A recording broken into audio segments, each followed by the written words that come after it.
मी doctor Pravin Vishwanath बुगे. आजच्या या पॉडकास्टमध्ये तुमचं मी मनापासून स्वागत करतोय. ॲज अ करिअर काउन्सिलर म्हणून काम करत असताना मला विद्यार्थी आणि विद्यार्थ्यांचे पालक त्यांचा वेगवेगळा अनुभव येत असतो. डेफिनेटली माझ्याकडे त्यांचा चांगला अनुभव आहे. परंतु हा प्रवास करत असताना माझ्याबरोबर अनेक सहकारी असतात. माझे कलिग असतात, मला काही सिनियर असतात, मला काही ज्युनियर असतात. मला वाटतं या पॉडकास्टच्या माध्यमातून त्यांचे विचार, त्यांचा अनुभव, त्यांचा जो काही संपर्क आहे, विद्यार्थ्यांशी असेल, पालकांशी असेल, त्यांचा अनुभव या पॉडकास्टच्या माध्यमातून आपल्यापर्यंत ते विचार पोहोचावेत, हा एक माझा प्रांजल उद्देश आहे. त्याच उद्देशानं आज आपला हा पॉडकास्ट आहे. जसं मी तुम्हाला कल्पना दिली, की आजचा विद्यार्थी आजच्या एआय मध्ये, आजच्या या मशीन लर्निंग्समध्ये किंवा आजच्या या डिजिटल युगामध्ये विद्यार्थ्यांना, तरुण पिढींना वेगवेगळ्या संधी उपलब्ध आहेत. गेल्या 20 वर्षामध्ये त्या संधी नव्हत्या. परंतु या संधी उपलब्ध होत असताना ही विद्यार्थी मानसिक लेवलवर असतील, कदाचित म्हणा मी शैक्षणिक लेवलवर असतील, त्यांना अनेक अडचणींचा सामना करावा लागतो. मोस्टली मानसिक लेवलवर देखील त्यांना सामना करावा लागतो. मे बी त्याला तंत्रज्ञान आलं, नंतर ग्लोबलायझेशन आलं, किंवा एक डिजिटल आपण असं म्हणूया की टेक्निक्स आलं. या सगळ्या गोष्टींचा अनुभव आपल्याला दिसून येतो. त्यामुळे ही मुलांची जी काही मानसिक संभ्रम अवस्था आम्हाला दिसून येते. तर ही मानसिक संभ्रम अवस्था आहे, मे बी करिअर निवडीतली असेल, किंवा त्यांच्या आरोग्याची प्रश्न असतील, किंवा समाजाच्या वडिलांच्या आईवडिलांच्या अपेक्षेचा ताण असेल, कौशल्याचा अभाव असेल, कुठे ना कुठेतरी ही चॅलेंजेस आजच्या पिढीला आहेत. त्यामुळे आजच्या पॉडकास्टचा विषय आहे तरुण पिढीतील आव्हाने कुठली आणि त्या आव्हानावरचा उपाय कुठला. या विषयावर हा एक खूपच टॉकेटिव्ह सब्जेक्ट आहे. या विषयावर चर्चा करण्यासाठी, मार्गदर्शन करण्यासाठी या ठिकाणी माझे सहकारी सुनीलजी सेटे सर आहेत. एक मार्गदर्शक म्हणून ते काम करतात. सरांचं पहिल्यांदा मी मनापासून या पॉडकास्टवर स्वागत करतो. धन्यवाद सर, तुम्ही आमच्या पॉडकास्टवर आल्याबद्दल. येस. आजच्या तरुण पिढीपुढे खूप मोठं आव्हान आहे हे निश्चितपणे मानलं पाहिजे. परंतु आपल्या देशाची स्थिती काय आणि आताचं करेक्ट इकॉनॉमिकल प्लॅटफॉर्म काय आहे आपण थोडंसं डिस्कस करूया. भारताची लोकसंख्या आपली 140 कोटी आहे. त्यामध्ये जर आपण पाहिलं तर इंडस्ट्री सेक्टरमध्ये महिलांचं, पुरुषांचं कॉन्ट्रीब्युशन यंगस्टरचं म्हणलं तर 20% आहे आणि महिलांचं कॉन्ट्रीब्युशन पाहिलं तर 10% आहे. That is very negligible. आणि दुसरी महत्वाची गोष्ट आहे की आता आता जे आहे साधारणतः 1991 पासून आपल्या देशामध्ये फ्री इकॉनॉमी ऍप्लिकेबल आहे, ज्याला आपण मुक्त अर्थव्यवस्था म्हणतो. यामध्ये प्रामुख्यानं आता खूप मल्टिपल ऑप्शन्स आहेत आपल्या पुढे आणि आपल्या देशाला जगामध्ये एक तरुण देश म्हणून संबोधलं जातं. ही खूप जमेची बाजू आहे. त्यामुळे आपल्या देशातले तरुण हे खूप हुशार आहेत. निश्चितपणे भारत देश हा पहिल्यापासून अत्यंत अभ्यासू आहे, कष्टाळू आहे, प्रामाणिक आहे, काम करण्याची नितांत त्यांची आहे.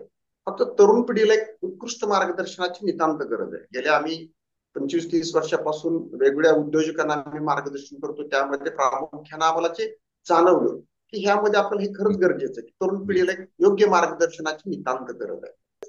हा, तरुण पिढी एखाद्या वेळेस काही वेळेस वेगळ्या मार्गाला पण लागू शकते. आई वडिलांचे एक्सपेक्टेशन्स वेगळे आहेत. आणि आता पूर्वीसारखं नाहीये की म्हणजे एखाद्या आई वडिलांना 2 मुलं आहेत, 3 मुलं असं नाहीये. आता बऱ्याच वेळा असं होतं एक मुलगा एक मुलगी असं आहे, किंवा काही ठिकाणी तर एक मुलावर एका मुलीवरच बऱ्याच ठिकाणी पालकांनी तो निर्णय घेतलेला आहे की आपल्याला नको जास्त बिग फॅमिली नको. येस. त्यामुळे तर ती त्याच्यावरती सगळ्यांचं टार्गेट खूप आहे, सगळ्यांचं लक्ष येस. देणं खूप आलं. तुम्ही जो काही पॉइंट मांडलाय आपल्या आव्हानातला, तो मी खरंच मी म्हणेल की हा आजच्या पिढीला आहेच, जाणवतोच आहे. कदाचित आपले जे येस. काही लिस्नर आहेत, मी थोडासा सरांचा तुम्हाला परिचय करून देतो. सरांकडून आपला अजून कंटिन्युएशन मध्ये जायचं आहे. सर एक गेली 20-25 वर्ष एक अनुभवी मार्गदर्शक म्हणून काम करतात संपूर्ण महाराष्ट्रामध्ये. जसं सरांनी सांगितलं की व्यवसाय मार्गदर्शन करण्यासाठी तरुण पिढीला एक युवकांसाठी एक प्रेरणादायी वक्ते म्हणून त्यांचं काम आहे. महाराष्ट्राच्या लेवलवर त्यांचं ज्ञान, त्यांचा अनुभव, अ, या आधारे त्यांचे विचार, आज आपण कोणती आव्हानं आहेत आणि त्यावर ते प्रभावी उपाय देखील सांगणार आहे.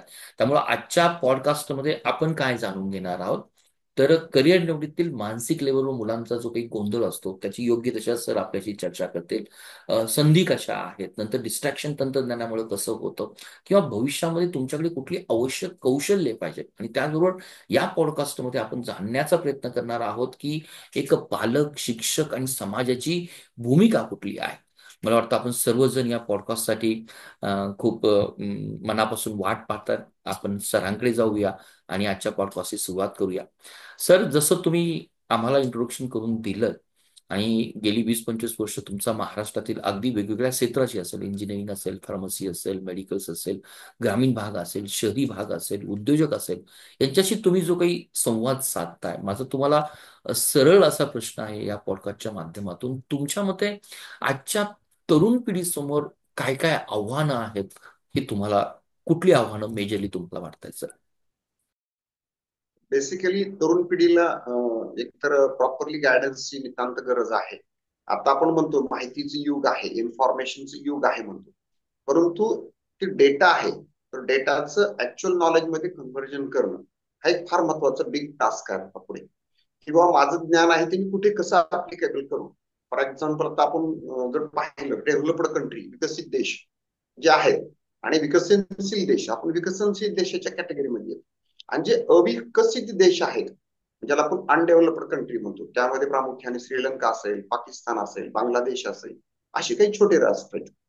पण आपला देश हा विकसनशील आहे आणि विकासाच्या मार्गावर आपण आहोत. निश्चितपणे यामध्ये तरुण पिढीने जर प्रॉपरली योगदान दिलं, शैक्षणिक क्षेत्रामध्ये असेल, विविध कॉम्पिटेटिव्ह एक्झाम मध्ये असेल, आणि तुम्हाला एखाद्या उद्योग क्षेत्रामध्ये, आता उद्योग क्षेत्रामध्ये जर आपण पाहिलं तर मल्टिपल तुम्हाला आता ऑप्शन्स ओपन आहेत. जसं की आता पीएमईजीपी आहे, म्हणजे पंतप्रधान सूक्ष्म अन्न प्रक्रिया उद्योग आहे, prime minister employment generation programme आहे, त्याबरोबर chief minister employment generation programme आहे, स्टार्टअप इंडिया आहे, स्टँडअप इंडिया आहे, तर तुम्हाला मुद्रा लोन आहे.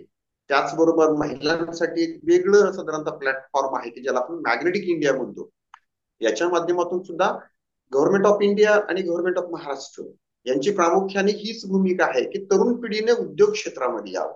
आणि सुदैवानं मला सांगायला आनंद वाटेल की पूर्ण देशामध्ये महाराष्ट्रामध्ये जे इंडस्ट्री सेक्टर आहे किंवा जे ज्ञान मिळण्याची आपल्याला क्षमता आहे ते खूप चांगलं आहे. त्यामुळं इतर राज्यातली लोक आपण पाहिली असेल की महाराष्ट्रात येऊन काम करतात.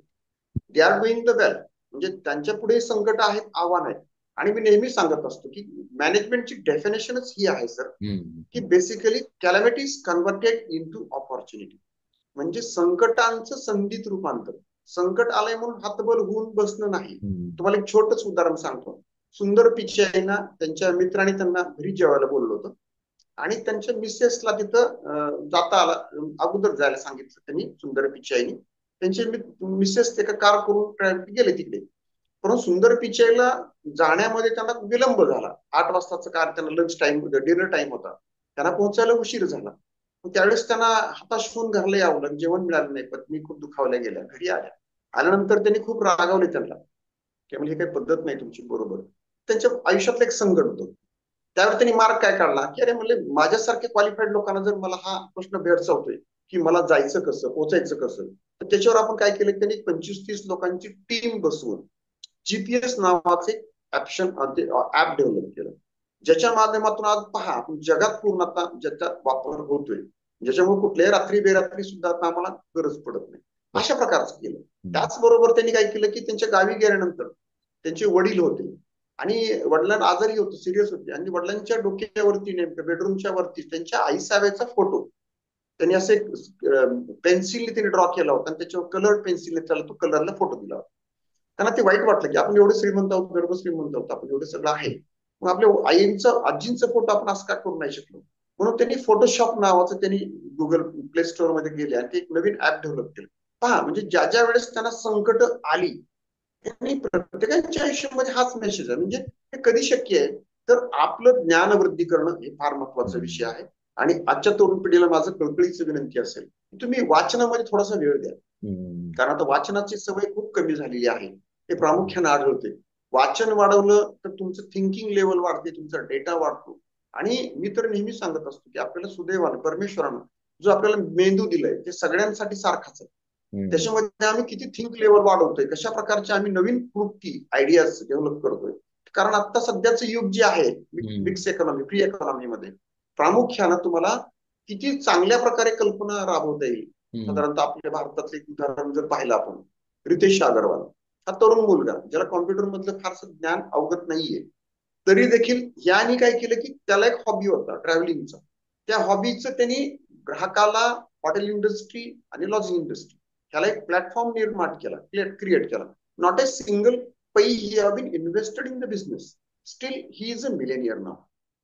तुम्ही जे गव्हर्नमेंटच्या जे काही स्कीम सांगितल्या, पीएमईजीपी सांगितली, पीएमईजीपी सांगितली, हो स्टार्टअप सांगितला, मुद्रा सांगितला, आणि मला वाटतं जी काही हो सर. तरुणांची आव्हान सांगत असताना तुम्ही पहिल्यांदा कॉम्पिटेटिव्ह एक्झामचा थोडासा ओझरता उल्लेख केला, पण त्याचबरोबर तुमचं सांगण्याचं जे काही आहे, जसं तुम्ही सांगितलं की आपल्या तरुण पिढीनं नोकरीच्या मागे थोडंसं मागणं खूप जोरनं चाललंय की मला नोकरी लागली पाहिजे, पण उद्योगाकडे तुम्ही सांगताय येस की गेलं पाहिजे. आणि जो काही तुम्ही सुंदर पिचाईचं उदाहरण देऊन सांगितलं की तरुण पिढी थोडंसं नाही म्हटलं तरी टेक्नॉलॉजीकडे जाते, परंतु थोडासा येस. आत्मविश्वासाचा अभाव असेल किंवा तंत्रज्ञान आहे पण कुठेतरी डिस्टर्ब होतंय, डिस्ट्रॅक्शन होतंय. माझा तुम्हाला सर हो या संदर्भात जो काही सेकंड प्रश्न असेल, जसं तुम्ही सांगितलं की तंत्रज्ञान वाढत चाललेलं आहे, डिजिटलायझेशन वाढत चाललेलं आहे, सोशल मीडिया वाढत चाललेला आहे, ओके. परंतु हा येस सोशल येस. मीडिया वाढत असताना आजच्या अगदी ग्रॅज्युएशन झालेल्या मुलांना देखील की कुठेतरी डिस्ट्रॅक्शन होत आहे थोडस. या कालावधीमध्ये हे जे काही डिस्ट्रॅक्शन होत आहे, जे काही तुम्ही करिअर निवडलंय किंवा उद्या येणारी प्रॉस्पेक्टिव्ह करिअर आहे, थोडंसं मुलांचं, तरुण पिढीचं संतुलन बिघडत आहे. तर हे संतुलन मॅनेज करण्यासंदर्भात आपण कसं मार्गदर्शन कराल? बेसिकली आपल्याला कुठल्याही क्षेत्रामध्ये यश प्राप्ती करण्यासाठी स्ट्रगल हा फार महत्वाचा टप्पा आहे. मी तर म्हणेन की स्ट्रगल अपेक्षित आहे का, तर 100% तुम्हाला स्ट्रगल अपेक्षित आहे. कारण फ्रॉम द राईट बिगिनिंग पासून तुम्हाला स्ट्रगल जेवढी जास्त कराल किंवा जेवढं तुम्ही त्याला म्हणजे प्रत्येक मिनिटाचं सेकंदाचं युटिलायझेशन कराल ज्ञान मिळवण्यासाठी, आपल्याला ज्या क्षेत्रात प्रावीण्य मिळवायचे त्या क्षेत्रामध्ये तुम्हाला वाचन असेल किंवा साधारणतः आता आपण भाग्यवान आहात की आता आपल्याला युट्यूब आहे, फेसबुक आहे, इंस्टाग्राम आहे, ट्विटर आहे, अशी नवीन ऍपच्या माध्यमातून ही तुम्हाला नॉलेज इझिली अवेलेबल आहे, जे की हम्म. 10-20 वर्षापूर्वी आम्हाला हे अवेलेबल होत नव्हतं. म्हणजे कुठेतरी जाऊन पुस्तक वाचायला लागत होती. आता तुम्हाला सगळी पुस्तक सुद्धा आहेत किंवा कुकू एफ एम आहे. कुकू एफ एम वर आता सगळ्या विषयांची तुम्हाला सगळ्या प्रकारची माहिती उपलब्ध आहे, ऑथेंटिक आहे. जसं आता आपण जसं गुगलवर आपण गेल्यानंतर एखादा आपला शब्द अडला असेल किंवा हम्म. एखादी माहिती हवी असेल आम्हाला, तर ती माहिती आम्हाला उपलब्ध आहे. या नॉलेजचं आम्हाला प्रॉपरली युटिलायझेशन करणं फार गरजेचं आहे, की जेणेकरून माझ्या दैनंदिन जीवनामध्ये ह्या ज्ञानाची वृद्धी करता आलं. माझ्या प्रत्येक मिनिट म्हणजे सकाळी उठल्यापासून संध्याकाळी आराम करेपर्यंत माझं शेड्यूल असलं पाहिजे. आणि माझी तरुण पिढीला एक कळकळीची विनंती असेल की जेणेकरून काय होते की बऱ्याच वेळा ते जे आपल्याला म्हणजे आपल्या बिझनेसची किंवा माझ्याशी काय रिलेटेड आहे हा डेटा निश्चितपणे तुम्ही डाउनलोड करा, माहिती घ्या, त्याच्यावर अभ्यास करा. अनवॉन्टेड डेटा आपण ज्याला म्हणूया त्याच्यावर मात्र फोकस करू नये, असे माझी हंबल रिक्वेस्ट आहे. You are wasting your valuable time, that is the most important thing. Very. त्यापेक्षा तुम्ही इकडे फोकस करा. Whether you are interested to UPSC MPSC, त्यामध्ये तुम्ही त्याचा अभ्यास करण्यासाठी तुम्हाला डिटेलमध्ये जावं लागेल. कारण आपली बौद्धिक क्षमता वाढवण्यासाठी तुम्हाला रात्रंदिवस त्याच्यामध्ये तुम्हाला प्रूव्ह करावं लागणार आहे. कुठलीही कॉम्पिटेटिव्ह एक्झाम फेस करत असताना किंवा कुठल्याही व्यवसायामध्ये जात असताना तुम्हाला त्याच्याबद्दलच सविस्तर माहिती असणं, इन डिटेलमध्ये तुमची इन्फॉर्मेशन असणं. किंवा बऱ्याच वेळा असं होतं तुमचं हम्म. लोकांचं काय सांगतात ते ऐकून घेणं, ही सुद्धा फार गरजेची बाब आहे. आजकालच्या तरुण पिढीने कदाचित हर्ट होण्याची शक्यता असते, पण तो वडीलधारी माणसं किंवा तुम्हाला काही माणसं सांगतात त्यावेळी त्याच्या पाठीमागचा शुद्ध हेतू असतो की तुम्हाला ह्या ज्ञानाचं अवगत व्हावं, तुम्हाला माहिती मिळावी आणि तुमच्या ज्ञानात वृद्धी व्हावी, हा त्याच्या पाठीमागचा मूळ उद्देश आहे. आपण खूपच ऐकलं असेल. हो सर. खूपच छान. मी जो काही तुम्ही मला वाटतं जो काही संतुलनाचा जो काही आपला विषय होता, तंत्रज्ञान आणि त्याच्यामुळे डिस्ट्रॅक्शन, त्यामध्ये तुम्ही अगदी मी म्हणेल की क्लिअरली सांगितलं आपल्या लिस्नरला किंवा जे काही तुम्ही निवडताय, जसं कुकू एफएमचं तुम्ही उदाहरण दिलं, किंवा तुमचं जे काही आवडीचं क्षेत्र असेल त्याला तुम्ही पूर्णपणे डिवोटेड घ्या. आणि ओके अगदी ओके. क्लिअरली तुम्ही सांगितलं गुगलमध्ये आपल्याला येस डेफिनेटली भांडार खूप आहे, पण जे तुमचं आहे त्यात जर गेलात तर कदाचित तुम्हाला ते ज्ञानाचं संतुलन होईल. दुसरं येस. माझा एक ऑब्झर्वेशन मुलांची चर्चा करताना सर आहे, त्यावेळेस तुम्ही मुलांना पर्सनली मार्गदर्शन करतात की मे बी 12th नंतर असेल किंवा इंजिनिअरिंग नंतर असेल, फार्मसी नंतर असेल किंवा कुठल्याही व्यवसाय निवडीमध्ये की आज हा गोंधळ होतोच, आणि गोंधळ झाला की कुठेतरी अपयशाची तरुणांना भीती वाटते. ऍज अ मार्गदर्शक म्हणून तुमचं येस. काय तरुणांना या गोंधळ आणि अपयशावर जे काही डिस्टर्बन्स होतं आपल्याला, यावर मात करण्यासाठी तुम्ही काय उपाय सुचाल, असं आमचे डेफिनेटली माझे खूप काही छान, सांगू खूप शकेल? छान प्रश्न विचारला सर, आणि खूप म्हणजे सेन्सिटिव्ह क्वेश्चन म्हणेन मी ह्याला. कारण काय होतं समाजामध्ये आणि घरामध्ये सुद्धा, कुटुंबामध्ये सुद्धा, नातेवाईक असेल, समजा एखादा मुलगा 12th ला असेल, 10th ला असेल किंवा इंजिनिअरिंगला असेल, चांगले मार्क मिळव, पुढे फार टफ आहे, कॉम्पिटिशन आहे, असं त्याच्या पुढे सारखं त्याला वारंवार म्हटलं जातं. आणि समजा एखाद्या वेळेस मार्क कमी पडले असेल, एखाद्या वेळेस काही प्रॉब्लेम झाला असेल, त्या मुलाला कोणी समजून घेत नाही. काहीतरी अडचण असेल, बाबा ठीक आहे झालं असेल, इट्स ऑल राईट, त्याच्यावर तुझं काही करिअर डिपेंडंट नाहीये, पण तू आणखी डिटेलमध्ये अभ्यास कर, होईल व्यवस्थित होईल. त्याला सपोर्ट करणं, त्याला आपल्याला एक हँड होल्डिंग करणं, this is a most important thing. कारण तशा वेळेस जर तो डिस्ट्रॅक्ट झाला, आणि जर त्याला कदाचित हल्ली काय होतं की हल्ली मुलं लगेच सुसाईड कमिटमेंट करण्याकडे वळतात. फार महत्वाची गोष्ट आहे, मी तर सर्वांना सांगेन की पालकांना सुद्धा माझं विनंती असेल की गॉड गिफ्टेड आहे ती, मुलगा असेल मुलगी असेल, परमेश्वराने दिलेली आपल्याला गिफ्ट आहे ती, ती व्यवस्थित जतन करता आली पाहिजे. तिला काही आपल्याला सांगायचं असेल तर थोडस आपल्या लेवलला मुलं मुली आल्यानंतर त्यांना एक सौम्य शब्दामध्ये आणि चांगल्या शब्दामध्ये वापर करून आपण सांगू शकतो. जे काय आपण थोडस रागावून त्याला बोलतो, तर रागावणं कदाचित ते धोक्याचं ठरतं. बऱ्याच वेळा आपण पेपरमध्ये वाचतो वगैरे, त्यामुळे मुलं आई वडिलांपासून दूर जातात आणि ते आई वडिलांकडे एक वेगळ्या अँगलनी पाहतात, जेणेकरून त्याला आपण एक विलन अँगल बघूया, अशा अँगलनी पाहतात की हे माझे विलन आहेत, कारण हे मला नेहमीच टॉर्चर करतात, नेहमीच करतात, असं होऊ नये. आणि माझी मुलांनाही विनंती असेल, त्यांचा दृष्टिकोन पवित्र असतो, आपणही आपल्यामध्ये काय कमी आहे यासाठी आपण सतत बेटरमेंटचा ध्यास ठेवायचा. सतत मला हे वाचलं पाहिजे, मला हे आलं पाहिजे, काय येत नाही. फॉर एक्झाम्पल मला सायकल आली पाहिजे, मला टू व्हीलर आलं पाहिजे, मला स्विमिंग आलं पाहिजे, माझं ड्रॉइंग चांगलं पाहिजे, मला प्रेझेंटेशन स्किल चांगलं पाहिजे, माझा अटायर लुक जो आहे तो एकदम व्यवस्थित असला पाहिजे. कारण तो आत्ताचं जे प्लॅटफॉर्म आहे, आत्ताचं जे युग आहे, यामध्ये प्राधान्यानं प्रत्येक ठिकाणी आपण एक स्मार्ट वर्क वापरू. त्या स्मार्टचा फुल फॉर्म मी सांगू इच्छितो. S stands for specific, M stands for measurable, बरोबर. A stands for achievable, R stands for realistic, आणि T stands for time bound. म्हणजे या सर्व गुणांचा समावेश त्या मुला मुलींमध्ये आता असणं अगत्याचं आहे. आपण कुठल्याही क्षेत्रामध्ये असा, doesn't mean that it will take time, परंतु कमी लेखू नका, डोंट अंडर एस्टिमेट. स्वतःला कमी लेखू नका आणि इतरांनाही कमी लेखू नका. एखादी व्यक्ती आपल्याला काही सांगत असेल तर लिसन प्रॉपरली. बऱ्याच वेळा काय होतं की मुलं ऐकतच नाहीत, असं होतं कधी कधी. हम्म. तर त्यांचं म्हणणं काय, सर काय सांगतात आपल्याला, पुस्तकात काय दिलंय, हम्म. याची थोडीशी पडताळणी करता आली पाहिजे. ओके. जो तुम्ही स्मार्टचा कानमंत्र दिला, स्मार्ट सांगितलं, मेजरेबल सांगितलं, अचिवेबल सांगितलं, इव्हन आर आणि टीचं सांगितलं, एक नवीनच कानमंत्र विद्यार्थ्यांना दिला. खूपच छान, मलाही वाटलं.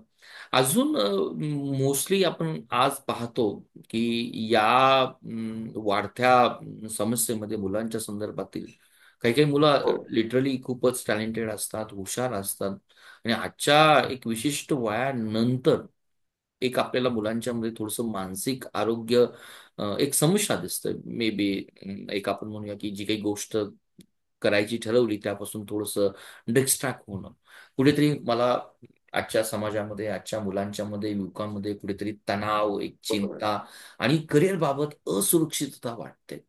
तर या मानसिक Yes. आरोग्यावर कशा पद्धतीने तरुणांनी आपल्या लेवलनी कसा उपाय करावा, यासाठी थोडस मी तुम्हाला खूप छान. मार्गदर्शन मिळावं आता असं. आपण काय करतो की टीव्ही असेल, मोबाईल असेल, लॅपी असेल किंवा टॅब असेल, याचा आपण प्रामुख्याने जास्त वापर करतो. हल्लीची तरुण पिढीवर मी ब्लेम करतो असं माझं म्हणणं नाहीये. स्वाभाविक आहे, त्यांना आवडतं, भाव वाटतं, नॉलेज घेण्यासाठी ते प्रयत्न करतात, ही चांगलीच बाब आहे. तरी परंतु आताच्या ह्या सगळ्या पेजेमध्ये आपल्याला शारीरिक संतुलन, ज्याला वेल्थ पॉईंट ऑफ व्ह्यू म्हणूया, हेल्थ पॉईंट ऑफ व्ह्यू म्हणूया, अवेअरनेस फार गरजेचं आहे. आता खूप चांगल्या प्रकारचं तुम्हाला न्यूट्रिटिव्ह डाएट्स तुमच्या पुढे आले. आणि पॅन्डेमिक सिच्युएशन नंतर आता डे टू डे लाईफ मध्ये आता बऱ्याच लोकांच्या आहारामध्ये तुम्ही पाहिलं असेल की आता मोरिंगा पावडर इतके दिवस लोकांना माहित नव्हतं, व्हॉट इज दिस. किंवा आता शेवग्याच्या पानाची पावडर तर आम्ही आमच्या म्हणजे एक सुपर प्रोटीन मधून ट्रीट केलं जाते, हम्म. तर निश्चितपणे चांगलं आहे. किंवा कसुरी मेथी असेल, हे आता आमच्या डाएट मध्ये यायला लागले, की जर रेग्युलर डाएट मध्ये पाहिजे. मी तर एक फॉर्म्युला तयार केला आहे, मी आपल्याला सांगू इच्छितो, खूप छान फॉर्म्युला आहे, मी स्वतः डेव्हलप केलाय. 1, 3, 8 आणि 15. 1, 3, 8 आणि 15 म्हणतो आपण. त्याचं सिम्पल लॉजिक आहे. तो फॉर्म्युला जर आपण इम्प्लिमेंट केला दररोजच्या दैनंदिन जीवनामध्ये, तर आपल्याला खात्रीपूर्वक सांगू इच्छितो आपली हेल्थ तर चांगली राहणारच, आपण कॅपेबल राहणारच, आपल्याकडे नॉलेज भरपूर आहे. पण फिजिकली जर फिट नसू आपण, तर आपण कांट प्रेझेंट किंवा आपण कांट डू एनिथिंग असं होतं. त्यामुळे तुम्ही सकाळी 5ला उठणं हे अपेक्षित आहे. आता हे सांगताना शक्य आहे, पण ऍक्च्युअल लाईफ मध्ये तुम्हाला कन्सिस्टन्सी म्हणजे सातत्य मेंटेन करावं लागतं. आलं लक्षात? म्हणजे सकाळी लवकर उठणं, सकाळी तुम्ही हम्म. आरोग्यासाठी 1 तास तरी टाइम दिलाच पाहिजे, असं माझी तुम्हाला हंबल रिक्वेस्ट आहे. खूपच छान. म्हणजे आता शास्त्र सांगतं किंवा म्हणजे 10 साधारणतः तुम्ही 10,000 स्टेप जर तुमच्या मोबाईलमध्ये स्टेप काउंटर असेल, ऑफलाईन असेल ऑनलाईन असेल, ती जर हम्म. तुम्ही स्टेप काउंटर तुमचे ऑन केलं, जर तुम्ही रस्त्याला चालायला लागला, तर 10,000 तुमच्या स्टेप झाल्या, तर मी हम्म. खात्रीपूर्वक सांगतो तुमचे 99% आजार तुमचे दूर गेलेले असतात. खूपच दुसरी गोष्ट आहे खूपच. की तुम्ही न्यूट्रिटिव्ह डाएट घ्या. आपल्या शरीरासाठी काय घेणं अपेक्षित आहे? सकाळचा ब्रेकफास्ट, हा म्हणजे फास्टिंगला ब्रेक आहे. म्हणजे नॉट हम्म. नेसेसरी तुम्ही किती घ्यावं, त्याच्यात न्यूट्रिटिव्ह घ्यावं आणि फास्टिंगला ब्रेक. एक दुपारचं लंच आहे तर पंचरसांचा तुम्ही समावेश. एक इथे 13815 हा एक संदर्भ दिला. थोडस सर याच्यावर थोडस हो सर. मला इलॅबोरेशन तुमच्याकडून हवं होतं. काय इथून मग अपेक्षित आहे एक याच्यामध्ये? तास तर आपल्याला एक्सरसाइज आपल्याला अपेक्षित आहे. व्यायाम, ओके. योगा असेल, प्राणायाम असेल, नाही का, एक्सरसाइज तुम्ही कंपल्सरी करा विदाउट एनी हम्म. रिझन. दुसरी गोष्ट आहे 3, म्हणजे साधारणतः सकाळचा ब्रेकफास्ट हा लाईट घ्यायचा, ब्रेकफास्ट फास्टिंगला ब्रेक द्यायचा. हम्म. हम्म. दुपारचं जेवण हे राजासारखं, म्हणजे हम्म. त्याच्यामध्ये सगळे हे सगळे रस समावेश पाहिजे, हम्म. परंतु 75% डायट घ्यायचे. संध्याकाळचं जेवण हे बेगर सारखं घ्यायचं, म्हणजे लाईट हम्म. घ्यायचं, आपल्याला फायब्रस घ्यायचं. म्हणजे रात्री बॉडीमध्ये आपल्या क्लिनिंग सिस्टीम चालू असते. हम्म. दुसरी महत्वाची गोष्ट आहे की 8 तास तरी तुम्हाला झोप अपेक्षित आहे. ओके. बरेच वेळा मुलं आत्ताची तरुण पिढी जर आपण पाहिलं, तर रात्री बराच उशिरापर्यंत मोबाईलवर असतात, लॅपीवर असतात, टॅबवर असतात. तर माझी हंबल रिक्वेस्ट आहे, डोंट लूज युअर टाइम. कारण तुमची झोप शांत नाही झाली तर तुम्ही हम्म. सकाळी चांगल्या प्रकारे काम करू शकत नाही. तुम्हाला फिजिकली मग काहीतरी प्रॉब्लेम्स क्रिएट व्हायला लागतात. आणि आता जर आपण पाहिलं, हॉस्पिटलायझेशन किंवा डॉक्टरकडे जाणं अत्यंत महागडं झाले. हम्म. आणि त्याची वेगवेगळी एक्सपर्टाईज आहेत. मी एक वेळी जरी रुटीन चेकअपला गेला, तर मिनिमम यू रिक्वायर्ड 2 to 3,000. त्याच्या टॅबलेट्स असेल, कन्सिस्टन्सी मग तिथे हम्म. मेंटेन करणं आलं, त्या सगळ्या गोष्टी फार आपल्यासाठी कठीण जातात. त्यापेक्षा खूपच आपण प्रिव्हेंटिव्ह मेजर्स, प्रिव्हेंटिव्ह. म्हणजे स्टेप लागू नये, यामध्ये दात स्वच्छ करणं असेल किंवा आपण दररोजच्या दररोज. Yes sir. मी मला वाटतं तुम्हाला जर थोडंसं मी समराईज केलं तर मित्रांनो, आपल्या सरांनी जे काही मी तुम्हाला सांगितलं, जे काही आपला ताणतणाव आहे, चिंता आहे, या संदर्भात सरांनी आपल्या 2 वेज येस.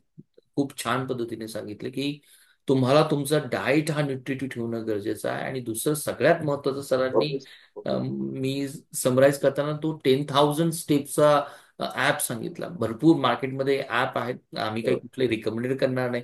पण सरांचं जे काही सजेशन आहे ते एक्झरसाइज, जो काही ताणतणाव असतो आणि तो गरजेचा आहे. आणि क्लिअरली सांगितलं की 8 तास झोप ही आपल्याला पाहिजेच. Thank you sir for your simple but it मला वाटतं हे ऍक्शनेबल किंवा ते इम्प्लिमेंट करणारे सजेशन आहे.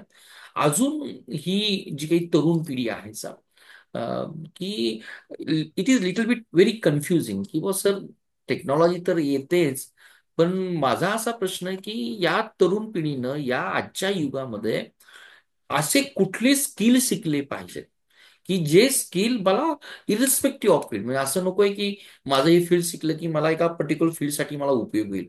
मला तुम्ही जो काही संपूर्ण महाराष्ट्रभर युवकांना मार्गदर्शन करताय वेगवेगळ्या स्ट्रीमच्या, मला थोडस असं अपेक्षित आहे आजच्या या आधुनिक काळामध्ये कुठल्या टेक्नॉलॉजिकली स्किल किंवा कुठली कौशल्य आजच्या तरुणांनी शिकायला हवी आहेत, हा माझा प्रश्न आहे. येस. आपण आता मगाशी स्ट्रेसचा उल्लेख केला सर. स्ट्रेस येण्याची प्रमुख कारण अशी आहेत की आपण थिंकिंग कसं करतो. आपल्या शरीराची नजर पाहिली आपण सर, तर हम्म. बेसिकली आपल्या शरीरामध्ये जवळजवळ 7 सिस्टीम्स आर अवेलेबल, जे एकावर एक डिपेंडंट आहेत. दुसरी गोष्ट आहे की 50 ग्लँड्स आर अवेलेबल, ज्या कंट्रोलर आहे, सेन्सर म्हणूया आपल्या बॉडीतले. तुम्ही कसं थिंक करताय दिवसभरामध्ये, म्हणजे हम्म. रागावलेले असाल, अँझायटी असेल, किंवा समजा तुमची कुणाला तर आपण द्वेष असेल, मत्सर असेल, हे जर नेहमी नेहमी तुमच्या स्वभावामध्ये असेल, हम्म. तर you have to change your attitude first of all. ही पहिली महत्वाची गोष्ट आहे. लोक काय करतात, none of my business, what should I do. म्हणजे माझी पर्सनॅलिटी, माझं व्यक्तिमत्व व्यवस्थितपणे असेल तर ते फार महत्वाचं आहे. जसं मी तुम्हाला सांगितलं की धीरूभाई अंबानीने त्यांच्या आयुष्यामध्ये 30,000 पुस्तकं त्यांच्या ओन लायब्ररीमध्ये आहेत. आणि ती सगळी पुस्तकं त्यांनी 2 टाइम्स त्यांनी दे हॅव बीन रीड. म्हणजे 480 वर्ड्स पर मिनिट त्यांचा वाचनाचा स्पीड होता. तर तशा अर्थानं मला विदिन 6 मंथ, पण आम्ही टाइम बॉन्ड फिक्स करत नाही. टाइम बॉन्ड फिक्स करणं फार गरजेचं आहे. मला या वेळेमध्ये हे काम करायचं, संपवायचंच आज, आता, आता पडतो. हा पहिला फॉर्म्युला. आणि दुसरी महत्वाची गोष्ट मी सरांना विनंती करून सांगू इच्छितो सर्वांना आपल्याला, की आय कॅन डू, म्हणजे प्रत्येक क्षेत्रातलं ज्ञान मला अवगत असेल, मिळत असेल, तर यू शुड ऍक्सेप्ट दॅट. म्हणजे नॉट नेसेसरी की मी माझ्याशीच रिलेटेड असं आहे असं नाही. कुठलंही मिळत असेल तर यू जस्ट रीड इट. काय आहे त्याच्यामध्ये, शब्दात भेद काय, छोटी छोटी गोष्टी आम्हाला शिकल्या पाहिजेत. इथून पुढच्या काळामध्ये कॉम्प्युटरायझेशनला निश्चितपणे आहेत. दुसरी गोष्ट आहे आर्टिफिशियल इंटेलिजन्स, ज्याला आपण म्हणतो कृत्रिम बुद्धिमत्ता वाढत चालली. त्यामुळे इथून पुढे मेकॅनायझेशन वाढणार आहे. प्रत्येक क्षेत्रात मेकॅनायझेशन वाढणार आहे.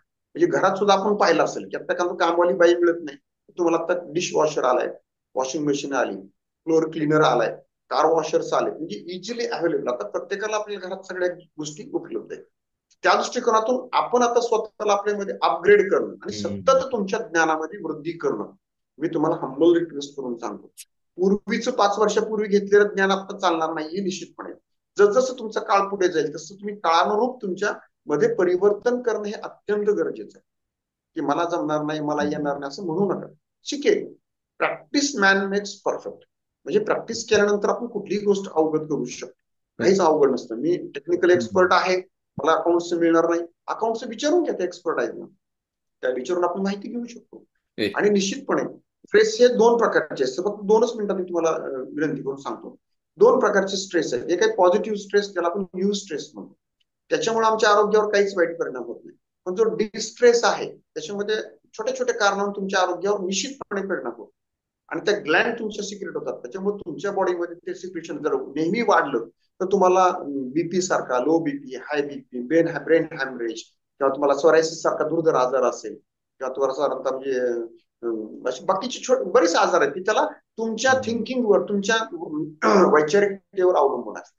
यासाठी आपल्याला कमीत कमी दररोज 1000 टाइम्स, 1000 वेळा आध्यात्मिक तुमची ज्याच्यावर श्रद्धा आहे, ज्या परमेश्वरावर श्रद्धा आहे, त्याच्यावर तुम्ही नामस्मरण करून पहा. After 6 month you will get the answer. 100% जसं आपल्याला हे दोन्हीची गरज आहे, म्हणजे आपले प्रयत्न आणि परमेश्वराची साथ, परमेश्वर. दोन्ही गोष्टी. म्हणजे सरांनी जे काही आपल्याला विकसित करायला सांगितलं, माझा जो काही प्रश्न होता त्यात त्यांनी सर्वात भर आजच्या या युगामध्ये टेक्नॉलॉजी बरोबर तुमच्या सॉफ्ट स्किल, व्यक्तिमत्व विकास याही गोष्टीला दिला. आणि त्याचबरोबर येस, एक अतिशय येस, उत्कृष्ट पॉईंट सांगितला, आजच्या तरुण पिढीमध्ये तुम्ही स्पिरिच्युअलिझम ही सगळ्यात महत्वाची ताकद आहे, त्या येस, ताकदीकडे येस, तुम्ही येस. गेलं पाहिजे. खूप खूप छान. छान. मीही I am really get motivated through this your session also.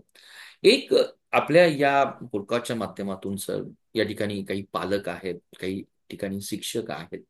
मग आता या तरुण पिढीला मार्गदर्शन करत असताना मी म्हणणार नाही की केवळ लेक्चरच्या माध्यमातून असेल, की ही पालक आणि शिक्षकांची काय भूमिका असावी की जेणेकरून आजच्या या तरुण पिढीला योग्य मार्गदर्शन मिळेल. हा माझा विषय आहे, की तुम्ही काय सांगाल आमच्या हो. पालकांना आणि आपल्या शिक्षकांना, तुम्ही या भरकटलेल्या तरुणांना कशा पद्धतीने मार्गदर्शन करा, किंवा तुमची भूमिका कशी असावी पालकांची आणि शिक्षकांची, हा माझा प्रश्न आहे सर तुम्हाला. Yes, yes. मी बऱ्याच ठिकाणी टीओटी म्हणजे ट्रेनर्स ट्रेनिंग प्रोग्राम म्हणून कंडक्ट करतो, विटकॉनच्या माध्यमातून, एमसीडीच्या माध्यमातून. त्यावेळेस म्हणजे ज्या ठिकाणचे प्राध्यापक असतात, शिक्षक असतात, त्यांनी कशा प्रकारे कम्युनिकेशन करावं विद्यार्थ्याबरोबर. त्यांना वाटतं की आय एम द करेक्ट, असं वाटतं. पण कदाचित त्या समोरच्या व्यक्तीला अवगत झालेलं नसतं. असं होतं बऱ्याच वेळा. एखादा शब्द अडतो, हम्म. एखाद्या वेळेस कळत नाही, पण तो एखाद्या वेळेस घाबरून नाही विचारणार आहे, पण त्यांची फेस रिडिंग तुम्हाला समजू शकते. म्हणजे शिक्षकांना, प्राध्यापकांना. त्याचबरोबर आई वडिलांना सुद्धा माझी हंबल रिक्वेस्ट आहे की तुम्ही मुलांना दररोज ऍटलिस्ट 15-20 मिनिट बोला. संध्याकाळी जेवते वेळेस, काय रे बाळा, काय झालं, आज तुझं कसं झालं, आई असेल, बाबा असेल. अनकंडिशनल लव्ह इज समवन, हे कृष्ण परमात्म्याने आम्हाला गीतेमध्ये खूप छान सांगितलेलं आहे. अरे का, म्हणजे निरपेक्ष प्रेम तुम्हाला करता येईल का. आणि मी शिक्षकांना सुद्धा नेहमी सांगत असतो, सर्वपल्ली राधाकृष्णन असतील, एपीजे अब्दुल कलाम सर असतील, साने गुरुजी असतील, किंवा साधारणतः आमचे कृष्ण परमात्म्याचे गुरुजी जे आहेत, सांदीपणी गुरुजी, ज्यांचा आजही नाम उल्लेख होतो. या लोकांनी काय केलं. त्याचबरोबर सर्वात इंटरेस्टिंग एक्झाम्पल मला द्यायला आवडेल, कर्मवीर भाऊराव पाटील. ज्यांना छत्रपती शाहू महाराजांनी फक्त एकदा विनंती केली होती, समाजातील गोरगरीब उपेक्षित लोकांना ज्यांच्या शाळेपासून दूर अंतर आहे, अशा गरजू मुलांना आपल्याला शिक्षण देता येईल का, मुला मुलींना. तर कर्मवीर भाऊराव पाटलांनी तो शब्द उचलला. त्यांनी सांगितलं, महाराज इथून पुढचं माझं जीवन हे याच विषयावर समर्पित असेल. बघा किती उदात्त हेतू आहे. म्हणजे मी नेहमी सांगत असतो की इतरांसाठी स्वतःसाठी जगतात ते मरतात, परंतु जी लोक इतरांसाठी जगतात ते स्मरणात राहतात. तर कर्मवीर भाऊराव पाटील 7वी पास असणारी व्यक्ती, त्यांना डिलीट उपाधी मिळाली. आणि सगळ्यात तुम्हाला इंटरेस्टिंग सांगतो, काम करणाऱ्या व्यक्तीचं, त्यांना 32 वेळा त्यांचा हार्ट अटॅक आला होता. पण 32 वेळा त्यांनी त्या हार्ट अटॅकला सांगितलं, आणखी मला शाळा करायची, मला आणखी गरजू मुलांना द्यायचं. स्वतःच्या मुलीच्या लग्नामध्ये 15 मिनिट ते तिथं आले पाहुण्यासारखं, बरोबर. अक्षता टाकल्यानंतर ते लागलीच निघून गेले, माझ्या इतर मुलांचं मला करायचं. याला म्हणतात काम करण्यामध्ये जी बेटरमेंट किंवा जे डेडिकेशन आहे, डिव्होशन आहे, डिटर्मिनेशन आहे. आजपर्यंत डॉक्टर प्रकाश बाबा आमटे समाजासाठी म्हणजे वडिलांच्या इच्छेखातर त्यांनी हेमलकसा सारख्या डोंगरामध्ये जाऊन, जंगलामध्ये जाऊन, जिथं की तुम्हाला नक्षलाईटचं खूप म्हणजे तिथं हे आहे, प्रभाव आहे किंवा तिथं अवघड आहे तिथं काम करणं. अशा जंगलात जाऊन तिथं वाघ आहेत, कासवल आहे, तिथं वानर आहेत, हे सगळे जंगली श्वापद असताना त्यांच्याबरोबर मैत्री करून तिथल्या आदिवासी लोकांना समाजाच्या प्रभावात आणण्यासाठी वडिलांच्या इच्छेखातर ते डेडिकेशन केलं. आज त्यांच्या जीवनावर दिग्दर्शकाला चित्रपट काढावा असा वाटला आणि त्यांना रामन मॅगसेस पुरस्कार असतो, जगातला सर्वोत्कृष्ट पुरस्कार मिळाला. तरी कोणाकडे गेले नव्हते मला पुरस्कार द्या म्हणून. त्यांनी त्यांचं काम बेटरमेंटसाठी करत राहिले. तसं मी तर म्हणेन की तरुण आपल्या पिढीमध्ये हा विचार फार रुजणं गरजेचं आहे. छत्रपती शिवाजी महाराजांना 350 वर्षापूर्वी त्यांच्या उत्कृष्ट आई, कारण one good mother is better than 1000 teacher असा मी म्हणतो. आणि खरंच आईसाहेबांचं मी शतशा गुणी आहे, आभारी आहे. कोटी कोटी प्रणाम आईसाहेबांना करतो, राजमातांना. कारण की आम्हाला एक राजा दिला, डॉक्टर प्रकाश बाबा, डॉक्टर आमटे बाबा, डॉक्टर बाबासाहेब आंबेडकर असतील, त्यांची सुद्धा आई साहेबांनी त्यांना खूप छान, आई वडिलांनी खूप छान ट्रीटमेंट दिली, म्हणून आज आम्हाला एक उत्कृष्ट घटनाचे शिल्पकार असे व्यक्तिमत्व मिळालं. किंवा साधारणतः महात्मा फुले असतील, सावित्रीबाई फुले असतील, यांचं शिक्षण कमी असेल पण समाजाप्रती असणारं जे काम आहे ना, हे फार महत्वाचं आहे. आणि माझी तरुण पिढीला हीच विनंती असेल की आपण देशासाठी, आपला देश, आपण देशाचे एक नागरिक आहोत, आपल्याला सगळ्या सुविधा मिळतात, शिक्षण सुद्धा आपल्याला अल्प दरात मिळते. तर आम्ही करत असताना सुद्धा आमचं स्पिरिट का नाहीये? आम्ही एखादं छान काम करू शकतो का? विध्वंस करण्यापेक्षा एखादं चांगलं विधायक काम करू शकतो का? एवढं जरी आम्ही जोपासू शकलो तर तरुण पिढीला जगण्यामध्ये एक विवेक, आनंद निर्माण होईल. आणि तुम्हाला अच्छा. सांगायला आवडेल, कल्पना चावला आपल्या देशातल्या, कल्पना चावला आपल्या देशातल्या ज्या हरियाणाच्या होत्या, त्यांचं स्वप्न होतं त्यांचं की आपल्याला एक पायलट व्हायचं. आणि नासामध्ये गेल्यानंतर अंतराळ यानात त्यांनी काम केलं. सगळ्याला प्राऊडली सांगायला आवडेल मला, तर त्यांचा खूप अभिमान वाटतो, आपल्या सर्वांना भारतीयांना वाटता पाहिजे. ज्यावेळेस त्यांना वीरगतीला मरण प्राप्त झालं, येत्या वेळेस त्यांचं रॉकेट क्रॅश झालं, वीरगतीला मरण प्राप्त झालं, त्यांना त्या देशात श्रद्धांजली अर्पण केली जात होती. त्यांचे आई वडील तिथे उपस्थित होते, सगळे देशाचे प्रमुख तिथे उपस्थित होते. आणि उपस्थितीमध्ये त्यांच्या डाव्या बाजूला, आई वडिलांच्या डाव्या बाजूला एक 250 मुलं मुली रडत होती. शेवटी ते कार्यक्रम संपल्यानंतर त्यांच्या जाऊन विचारलं, तुम्ही वाई आर क्राईंग? त्यावेळेस त्या मुला मुलींनी दिलेलं उत्तर तरुण पिढीला मी सांगावं इच्छुक आहे. त्या मुला मुलींनी इतकं सुंदर उत्तर दिलं की या दिदीनं 4-5 वर्षामध्ये आमचं पालकत्व स्वीकारलेलं होतं. आणि तिला आज जायचं होतं की काय माहित नाही, तिनं जाते वेळेस सुद्धा आपल्या अकाउंटवरली सगळी रक्कम त्या मुलांच्या नावावर केली. स्वतःसाठी फक्त 3 ड्रेस जपले, 5 वर्षामध्ये आई वडिलांना भेटायला पण गेली नाही, आणि देशासाठी नाव लौकिक करून गेले. हे देशासाठी आमच्या म्हणजे काम करण्याचं जे डेडिकेशन आहे हे खरंच कौतुकास्पद आहे. खूपच कुठल्याही क्षेत्रात आपण प्रावीण्य मिळवत त्या क्षेत्रात मला नाव लौकिक करायचं, हम्म. माझं घराण्याचं नाव लौकिक झालं पाहिजे, माझ्या खानदानाचं नाव लौकिक झालं पाहिजे. आणि जेणेकरून माझ्या चुकीच्या कृत्यामुळं माझ्या आईवडिलाला, माझ्या घराण्याला, माझ्या गावाला कलंक लागेल, असले कुठलंही दुष्कृत्य माझ्याकडून नको. तर बऱ्याच वेळा तुम्ही खूपच. बघितलं असेल, एक चांगला विचार रुजवणं, हम्म. चांगल्या विचारासाठी प्रेरित होऊन काम करणं हे कधी शक्य आहे? जर तुम्ही स्पिरिच्युअल व्हॅल्यू जपली तर परमेश्वर तुम्हाला तुमच्या सोबी असतो, तुमच्या पाठीशी राहतो, तुम्हाला प्रत्येक कामात यश देतो. हा माझा वैयक्तिक एक्सपिरियन्स खूपच छान. आणि मी मला वैयक्तिक खूप वाटतं स्ट्रगल केलं.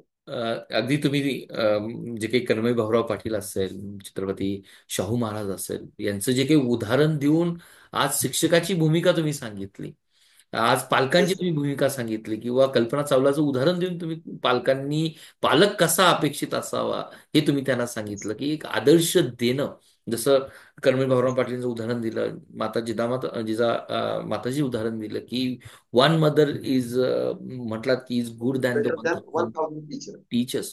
खूपच छान हे दोन प्रेरणादायी उदाहरण आहे.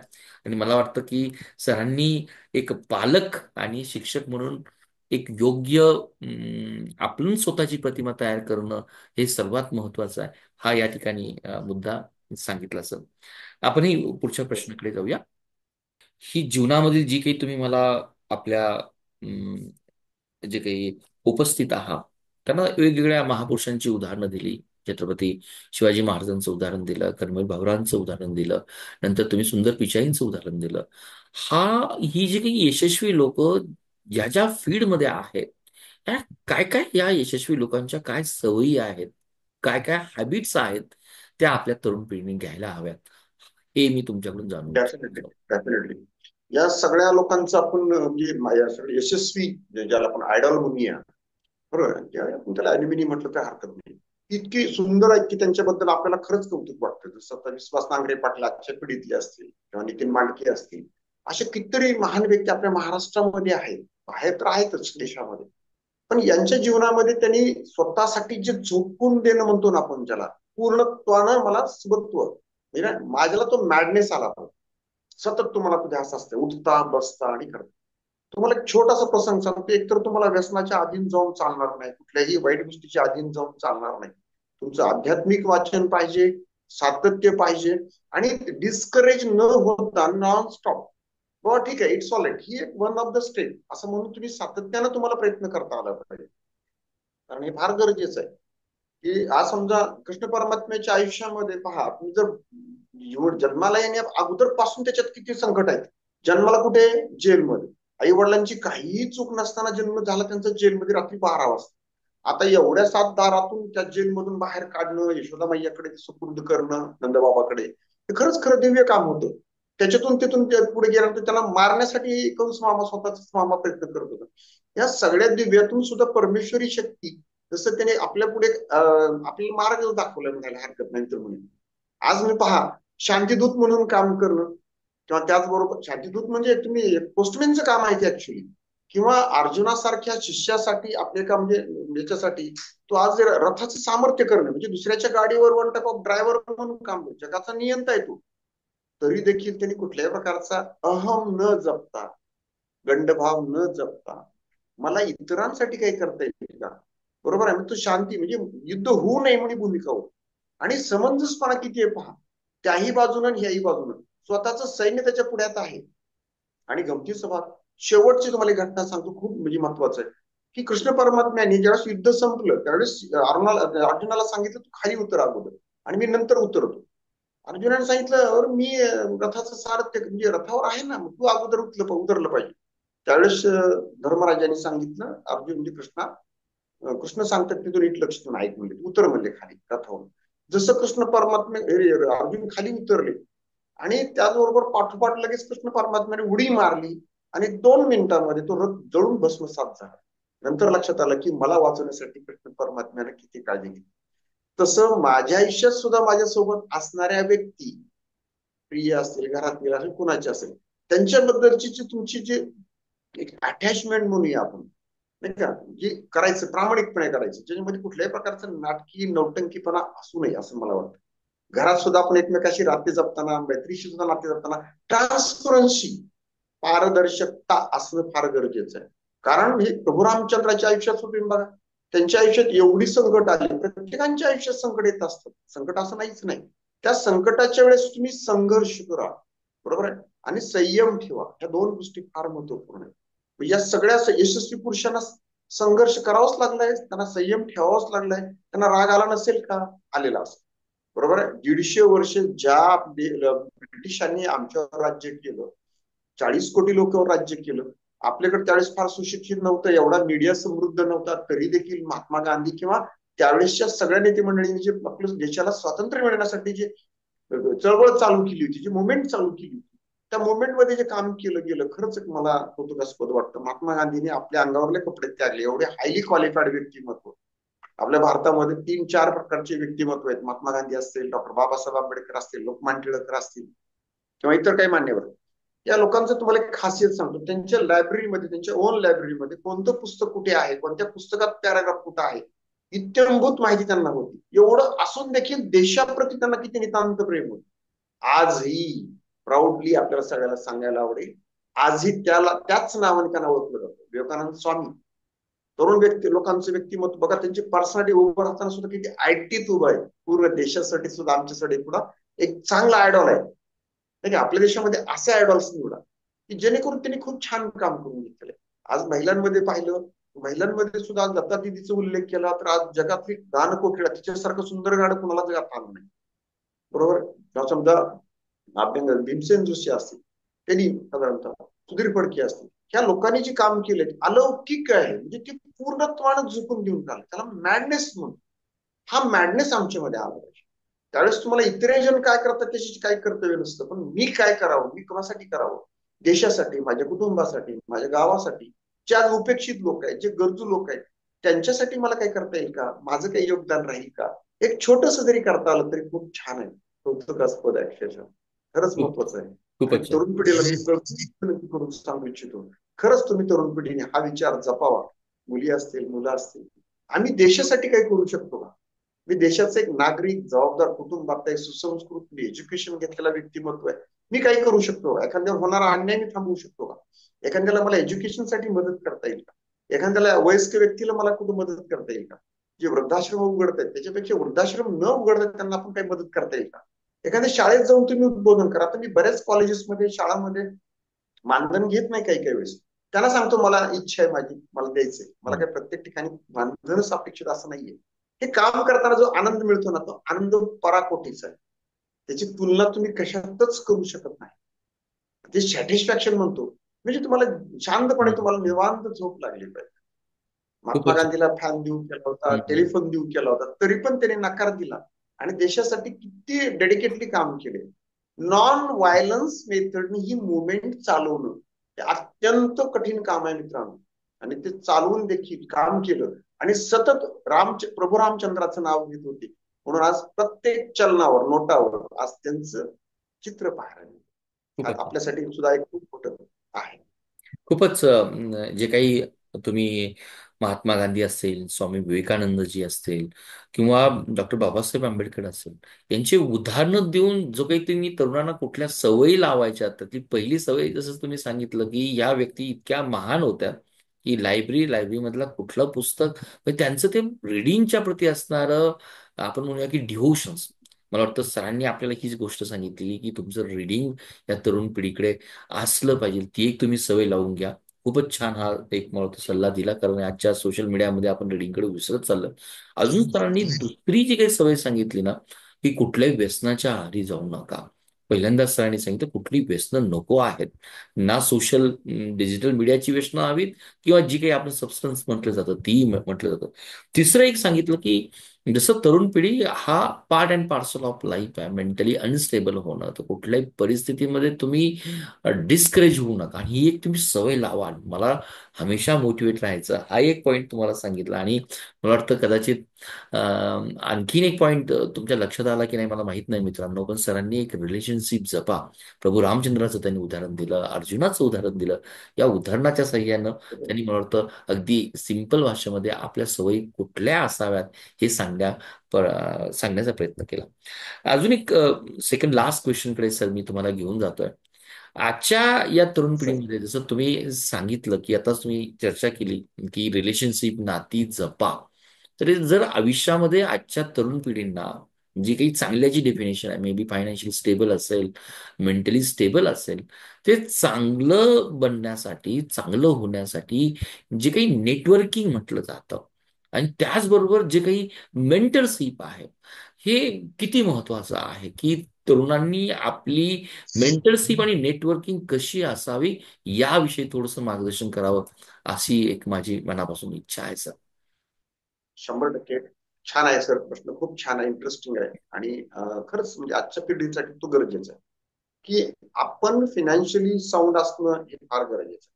माझ्या वडिलांनी काय केलं, माझ्या कुटुंबाने माझ्यासाठी काय केलं, हे गाणे गात बसण्यापेक्षा what should I do, financial awareness हा फार महत्वाचा पार्ट आहे. म्हणजे मला ऍक्टिव्ह बिझनेस आणि पॅसिव्ह बिझनेस, म्हणजे कुठलंही काम करत असताना मला मेन, मनी, मटेरियल, मार्केट आणि मॅनेजमेंट, चार पाच चा मला समावेश करता आला पाहिजे. आपण ऍक्टिव्ह बिझनेस म्हणतो. पॅसिव्ह बिझनेस मध्ये वन टाइम तुम्ही काम करा, पण तुम्हाला सातत्यानं पैसे मिळत राहतील. अशा प्रकारचं आज जे डेव्हलप्ड कंट्रीज आहे, फॉर एक्झाम्पल आज ज्या ऍपच्या माध्यमातून आपण जोडलो गेलोय, बघा एक संकट होतं म्हणून त्यांनी आपल्याला हे झूमचं मीटिंगचं ऑप्शन आलं, बरोबर आहे. दोन बिलवेडची त्यांची कम्युनिकेशन होत नव्हतं म्हणून त्यांनी हा ऍप डेव्हलप केला. आणि तोही कोविडच्या काळात जन्म झालेला ह्याचा. जे झूमचे मालक आहेत, ओनर आहेत, त्यांनी काय केलं की सातत्यानं याच्यामध्ये प्रोडक्ट अपग्रेडेशन करणं, प्रोडक्ट डायव्हर्सिफिकेशन करणं असताना म्हणतो, ते करत गेले. त्यामुळे काय झालं की हे आजही ते काम करते. त्यांना घर बसल्या रात्रंदिवस तुम्हाला झूमच्या मीटिंगमधून हजारो लोक एकमेकाला कनेक्ट होतात, त्यांच्या देशाला करन्सी मिळते. तसं आम्ही सुद्धा पॅसिव्ह इन्कम करू शकतो का? वन थिंग, मला इन्कम किती येते त्याच्यामध्ये मला एक्सपेन्सेसवर कंट्रोल मिळवता येईल का, आणि सेव्हिंग्स करता येईल का for the future point of view. मुलांचं शिक्षण असेल, मुलांचं एज्युकेशन असेल, किंवा मला पुढे भविष्यात कुठे ट्रिपला जायचे, फॉरेन ट्रिप करायची, एखादी शॉर्ट ट्रिप मारायची, यासाठी अचानक मला पैसे उपलब्ध करावे लागतील. एखाद्या आरोग्याच्या तक्रारी असतील, आरोग्यासाठी पैसे उपलब्ध करावे लागतील. तर यासाठी तुम्हाला काही डिझास्टर मॅनेजमेंट म्हणूया, काही इव्हेंट मॅनेजमेंट म्हणूया, या गोष्टी फार महत्वाच्या आहेत. आमच्याकडे काहीतरी धनसंचय असला तरच तुम्हाला समाजामध्ये किंमत आहे. बरं का, मनी मॅटर करतं, खूप मॅटर करतं. तुमच्याकडे पैसा किती असला पाहिजे. मी नेहमी माझ्या सेशन मधून एक क्वेश्चन विचारतो, पैसे किती कमवायचे? तर बऱ्याच वेळा त्याचं उत्तर दिलं जात नाही. त्याचं छोटस उत्तर तुम्हाला सांगतो. पैसे इतके कमवायचे की मार्केटला गेल्यानंतर मला प्रत्येक गोष्ट स्वस्त वाटली पाहिजे. त्याला इकॉनॉमिकली स्टॅबिलिटी म्हणतात. म्हणजे मी तेवढे पैसे मला कमवता आले पाहिजे दरवर्षी, दर महिन्याला. माझं इन्कम ग्रोईंग स्टेज मध्ये असलं पाहिजे. मी डिपेंडंट नाही असलं पाहिजे. माझ्यामध्ये ज्या काही कमतरता आहेत त्या पूर्ण करणं, सातत्यानं ते लोक काय सांगतात त्याप्रमाणे त्याच्यावर आपण वॉच करणं, आणि त्याप्रमाणे आमच्यामध्ये वृद्धी करणं, ज्याला आपण व्हॅल्यू ऍडिशन सुद्धा म्हणू शकतो. आमचं व्हॅल्यू वाढलं पाहिजे. म्हणजे आम्हाला परमेश्वराने दिलेलं जे ब्रेन आहे त्याच्यामध्ये सातत्यानं आम्ही त्याच्यामध्ये जर स्टोरेज वाढवलं तर तो it becomes a think tank. म्हणजे तुम्हाला इतकं प्रोसेसर काम करायला लागतं, आणि मग तुम्हाला पटपट डिसिजन घ्यायला, क्वालिटी डिसिजन्स घ्यायला स्टेबल राहतं माणूस. आणि डिसिजन घेताना सुद्धा तुम्हाला खूप चांगल्या प्रकारचे निर्णय घ्यावे लागतात. इमोशनली त्याला डिसिजन घेऊन चालत नाही, रागाच्या भरात डिसिजन घेऊन चालत नाही, आनंदाच्या भरात डिसिजन घेऊन चालत नाही. तर तुम्ही एखाद्या आकसापोटी किंवा कोणाच्या तर प्रेशरमुळे डिसिजन घेणं अत्यंत चुकीचं आहे. मी तर नेहमी सांगत असतो की डिसिजन मेकिंग ही ट्रान्सपरंट प्रोसेस आहे. यामध्ये समोरच्या व्यक्तीला मला जस्टिस देता येईल का, प्रामाणिकपणे मला करता येईल का, माझं स्वतःचा आणि परकीयाचा असा भेदभाव न करता मला तिथं करता आलं पाहिजे. हे फार महत्वाचं आहे. कारण अशामुळेच बरेच लोक, आज मला सांगा तुम्ही, प्रभू रामचंद्रांनी सुद्धा ट्रान्सपरन्सी मेंटेन केली नात्यामध्ये. त्याच्यामुळे आजही त्याचा आपण उल्लेख करतोय. तेव्हा छत्रपती शिवाजी महाराजांनी स्वतःसाठी काही निर्माण केलेलं नाहीये. आज छावा संभाजी महाराजांची परवा जयंती झाली, त्यावेळेस तो तुमच्या लक्षात येईल की आज वडिलांच्या पाठीमागं आपलं पुढे काम करता आलं, ज्यांना 14 भाषा अवगत होत्या, आणि त्यांच्या शरीरावरची कातडी सोलली गेली तरी ते डगमगले नाहीत. आपल्या गोल पासून हिंदवी स्वराज्य, आपल्या कॉमन मॅन साठी जगण्यासाठी आज त्या पूर्ण कुटुंबियानं आपल्यासाठी आपलं जीवन वेचलंय मित्रांनो. 350 वर्षापूर्वी एका आईचं स्वप्न की याला हिंदवी स्वराज्य स्थापन करायचं. आम्हा तरुण पिढीला जर हिंदवी स्वराज्याची किंमतच कळणार नसेल तर याच्यासारखं दुःख नसेल मला वाटतं. हा खूप छान मेसेज आहे. त्या लोकांचं वेचणं, ह्यांचं रक्त सांडलेलं या भूमीवर, या पवित्र पावन भूमीमध्ये त्यांच्या चरणानं स्पृश झालेलं आहे. ज्ञानेश्वर माऊली असतील, निवृत्तीनाथ असतील, मुक्ताई असेल, सोपानदेव असेल, खूप संतांचा वावर आहे आपल्या महाराष्ट्र भूमीला. परत इतर राज्यामध्ये, इतर देशामध्ये तुम्हाला पाहायला मिळणार नाही. तर माझी सर्व तरुण पिढीला कळकळीची विनंती असेल, हे छोट्या मोठ्या गोष्टीमध्ये तुम्ही अडून बसू नका. हे नाही ते नाही म्हणून, व्हॉट शुड आय डू. जे नसताना मिळवणं, म्हणजे अनुकूल असताना मिळवणं वेगळं आहे, प्रतिकूल असताना मिळवणं हे अत्यंत कठीण काम असते. तिथंच तुमची खरी खरी कस लागते. सोन्याला वितळावं लागतं. सोन्याच्या किमतीमध्ये आणि लोखंडाच्या किमतीमध्ये हाच तो फरक आहे. हा कळला पाहिजे आम्हाला. खूपच छान, खूपच छान. असं. खूपच तुमचा आवाका अगदी छावा आणि छत्रपती संभाजी महाराज, मला वाटतं हे जरी नाव नाही, घेतलं खरंच. तरी आपल्या तरुण पिढीने काय घ्यावं याच्याविषयी तुम्ही अगदी अगदी योग्य ते बोललात. या पॉडकास्टचा सर एक शेवटचा प्रश्न मी तुमच्या थ्रू विचारतो, जेणेकरून मुलांना त्याचा आन्सर्स मिळेल. माझा प्रश्न असा आहे की आजच्या तरुणांनी जसं आपण सांगितलं की करिअर आणि व्यक्तिमत्व विकासासाठी काय कशा पद्धतीने पायऱ्या निवडणं गरजेचं आहे. हा एक मला एक शेवटचा प्रश्न करेक्ट. मला तुम्हाला शंभर विचारायचा होता. टक्के पर्सनॅलिटी डेव्हलपमेंट हा खूप महत्वाचा चॅप्टर आहे. तुम्ही आहात तसे समाज ऍक्सेप्ट करतो. बरोबर आहे, पहिली गोष्ट आहे. आणि पर्सनॅलिटीची एक छोटी व्याख्या तुम्हाला एका मिनिटात सांगतो. Person converted into personality, म्हणजे व्यक्तिमत्वामध्ये बदल होणं, त्याला पर्सनॅलिटी म्हणतो आपण. मग एक सहज होतं का? नाही. Signature converted into autograph, म्हणजे सहीचं तुम्हाला ऑटोग्राफ मध्ये कन्व्हर्जन होणं, हे सहज आहे का? नाही. त्यासाठी मला काहीतरी I have to give up something, म्हणजे मला काहीतरी सोडावं लागेल, माझ्यामध्ये काहीतरी बदल करावा लागेल, मला चांगल्या हॅबिट्स डेव्हलप करावं लागेल. एका कागदावर तुम्ही एक प्लेन पेपर घ्या, दोन, एका ह्याच्यावरती गुड थिंग्स, एका ह्याच्यावरती बॅड थिंग्स, लिस्ट आउट करा. तुम्ही एकांतात बसून हे वर्कशॉप हे करू शकता तुम्ही. ज्या बॅड थिंग्स असतील, फॉर एक्झाम्पल मला सायकल येत नाही, मला टू व्हीलर येत नाही, मला पेंटिंग चांगलं, व्हॉट इट मे बी, त्या बॅड थिंग्सला टाइम लिमिट द्या. Within 2 months, within 3 months, within 6 months, I have to learn this things. I don't want anything. कुणाला सांगायचं? मेंदूला सांगायचं. मला कारण सांगायची नाहीत. आणि त्या दृष्टिकोनातून सातत्यानं, आधी मी साधा सांगतो तुम्हाला, 20 वर्ड्स म्हणजे पर डे, 20 इंग्लिश शब्द जर तुम्ही दररोज पाठ करायला लागला, तर मला वाटतं तुमच्या डिक्शनरीमध्ये वर्षभरामध्ये 4,000 शब्दांचा समूह असेल.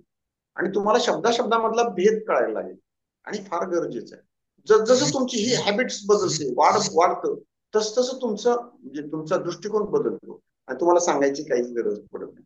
ह्या छोट्या छोट्या गोष्टी आहेत. कपडे व्यवस्थित घालणं, कुठाला पॉलिश करणं असतं, मुली असतील तर ते कपडे व्यवस्थित असेल, युनिफॉर्म असेल तर तो युनिफॉर्म प्रॉपर पाहिजे, फिटिंग व्यवस्थित पाहिजे, अत्यंत डगळा नाही पाहिजे, अत्यंत घट्ट नाही पाहिजे, जेणेकरून तुमचं किंवा इतरांचं माझ्याकडे लक्ष वेधलं जाईल. आपले कपडे घालणं म्हणजे आपण ते चुकीचं काहीतरी प्रेझेंटेशन करतो. मी समाजातून जात असताना माझ्याकडे समाज पाहतोय, कोणी लोक पाहतायत, तर त्यावेळेस मला एक इंडिकेट झालं पाहिजे, वा व्हेरी नाईस, खूप छान आहे, कोणाचा मुलगा आहे. तुम्ही कसे आहात, रंगाने कसे आहात, उंचीने कसे आहात, काही मॅटर करत नाही. आपल्यासारखे दिसणारे 7 लोक असतात समाजामध्ये, त्याच्याशी त्यांना काहीच घेणं देणं नसतं. परंतु तुम्ही कसे समाजामध्ये वागता हे खूप मॅटर करतो. तुम्ही समाजाच्या उपयोगी जर काम करत असाल तर ती समाज ऑटोमॅटिकली ऍक्सेप्ट करतो. आणि एपीजे अब्दुल कलाम साहेबांचं तुम्ही एक खूप छान पाहिलं असेल, आज त्यांची हेअरची स्टाईल होती. आणि त्यांना पुण्यामध्ये वसंतदादा शुगर इन्स्टिट्यूट मध्ये एका मुलीने त्यांना प्रश्न विचारला होता, why you are not cutting your hair. यावर खूप सेन्सिटिव्ह क्वेश्चन होता, सगळ्यांना हार्ड झाला होता, इन्क्लुडिंग मी, I was also there only. त्यावेळेस मला सुद्धा हार्ड झालं की छोटीशी मुलगी, 8वी मध्ये शिकणारी मुलगी, तिने असं चुकीचा प्रश्न विचारला असं वाटलं. पण ही मोठी माणसं खरंच मनानं मोठी असतात. हे राष्ट्रपती, missile man, rocket man, scientist, 24/7 देशासाठी काम करणारे हे व्यक्तिमत्व अत्यंत प्रतिकूल परिस्थितीमधून उभारी घेतलेलं. पण त्यांनी इतकं स्पोर्टी आन्सर दिलं, सगळ्या भारतीयांची कॉलर ताट झाली पाहिजे असं स्पोर्टी आन्सर दिलं पाहिजे आणि प्राऊड फिलिंग झालं पाहिजे. त्यांनी उत्तर दिलं, will you cut my hair. त्या मुलीने सांगितलं नो. त्यांनी सांगितलं स्पोर्टली, द्या लिव्ह इट, असू दे असू दे, केस असू दे माझी तशी. तिला अजिबात चिडून रागावून उत्तर दिले नाही.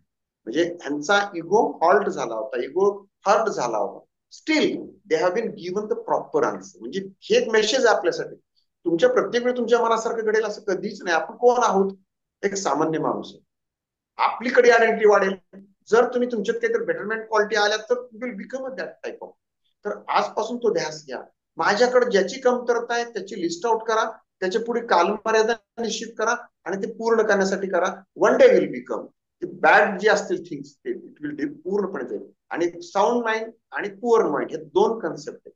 Sound mind always thinking the good quality thing thoughts, तोच विचार आमच्यामध्ये जपला पाहिजे. खूपच. बॅड थिंग्सला सांगितलं पाहिजे goodbye, no, hmm. No chance in our my life.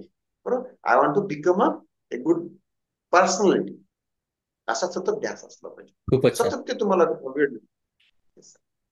अगदी ज्या काही तुम्ही आपल्या सर्वांना ज्या काही स्टेप्स सांगितल्यात व्यक्तिमत्व विकासासाठी, त्या सरांच्या कुठल्याही स्ट्रक्चराइज आन्सर्स मध्ये नव्हत्या. सरांनी जे काही आजचं पूर्ण सेशन घेतलं शेवटचं, जे काही पायरीच्या संदर्भात ते उदाहरणं देऊन त्यांनी घेतलं आणि हीच उदाहरणं अगदी एपीजे अब्दुल कलामांचं उदाहरण दिलं, तुमचं क्लासिफिकेशन असेल, गुड थिंग्स असेल, बॅड थिंग्स असेल, आणि पर्सनॅलिटी डेव्हलपमेंटमध्ये ही एक प्रोसेस आहे.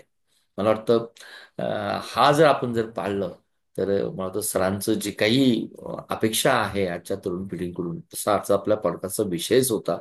तरुण पिढीला आव्हानं आहेत, पण त्याला उपाय आहे आणि उपायांची अशी कुठली येस. दिशा नाही आणि ते व्हेरिएबल असेल. खूपच छान पद्धतीने सर, ऑलमोस्ट आपण मोर दॅन हाफ अन आवर मी सुनील सरांच्या बरोबर आहेत. त्यांचा अनुभव त्यांच्या बोलण्यातून, त्यांच्या उदाहरणातून आणि खूप काही गोष्टी सर तुम्ही आमच्या श्रोत्यांना सांगितल्या. तुमच्या सखोल मार्गदर्शनाबद्दल आणि अमूल्य मी म्हणजे सल्ल्याबद्दल असेल, एक मैत्रित्वाच्या भावनेने तुम्ही जे काही दिला त्याबद्दल मी प्राध्यापक डॉक्टर प्रवीण विश्वनाथ बुगे तुमचं मनापासून आभार मानतो आणि मला पूर्णपणे खात्री आहे की आजच्या ही जी काही चर्चा आहे या आजच्या चर्चेतून आपल्या तरुणांना एक स्पष्ट दिशा मिळेल, एक योग्य सल्ला मिळेल आणि डेफिनेटली प्रेरणा मिळेल. सर मी तुमचं मनापासून आभार मानतो सर या चॅनलला आल्याबद्दल सर. धन्यवाद. आभारी आहे सर मी. आभारी आहे. आभारी.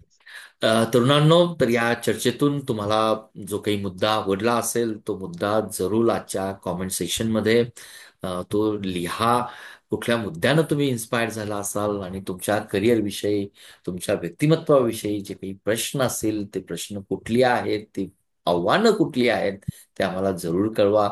तुम्ही तुमच्या प्रतिक्रिया, तुमच्या कमेंट्स या मेसेजद्वारे, चॅनलद्वारे आम्हाला जरूर करा आणि डेफिनेटली येणाऱ्या पुढील पॉडकास्टमध्ये आणखीन एक नवीन गेस्ट असतील, नवीन विषय असेल आणि आजच्या या पॉडकास्टचा आणि येणाऱ्या पॉडकास्टचा हाच विषय असेल, सतत सतत काहीतरी शिकत राहा. शिकण्यासाठी आपल्याला मार्गदर्शन, मेंटॉरची गरज असेल, ते मेंटॉर आणि मार्गदर्शन आमच्या पॉडकास्टच्या माध्यमातून तुम्हाला जरूर व्हर्च्युअली ऑफलाईनमध्ये मिळतील. आणि आत्मविश्वास ठेवा, तुमच्या ध्येयाकडे जरूर वाटचाल करा. आणि मला वाटतं आजच्या सेशनमध्ये नक्की इथपर्यंत आपण थांबूया आणि नवीन भावी पिढी हीच आपला भावी देश आणि समाज घडवेल या विश्वासावर आपण सर्वजण कार्यरत करूया. धन्यवाद आणि तुमच्या भावी आयुष्यासाठी मनापासून शुभेच्छा. धन्यवाद. पुन्हा एकदा सर, सुनील सर, पॉडकास्ट तर्फे मी तुमचा आभार मानतो आणि आपण आजचं हे सेशन या ठिकाणी थांबूया. धन्यवाद सर.